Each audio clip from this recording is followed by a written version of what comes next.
Daripada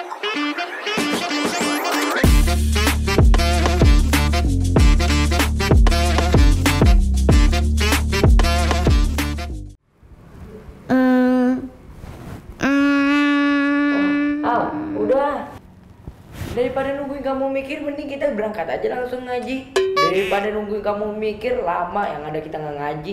Lagian kagak ada orang mikir muka kayak gitu. Emang kalau orang mikir gimana Kak bukannya? Awal. Oh ya Kak, bentar. Apa? Ibu kan lagi nggak ada di rumah nih. Apa kita nungguin ibu aja? Nggak usah banyak alasan, Al. Kan kita bisa pamit sama Pak Ahong. Iya juga ya. Yaudah yuk. Bentar.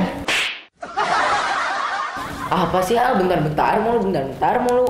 Kan buku ngajinya belum ditandatanganin sama ibu. Astagfirullahaladzim. Lupa kakak Al. Gimana nih Kak? Nanti Ustadz marah lagi.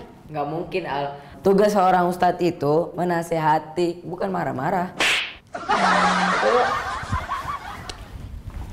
Akhirnya bersih juga, kan enak nih kalau kayak gini, rapi bingit. Aduh, acak dulu kali ya, ganteng juga nih saya nih. Hei Pak Ahong. Ya Den. Kita berangkat ngaji dulu ya. Oke Den, kalau waktunya pulang kalian pulang ya. Takutnya perang dunia. Perang dunia? Hah?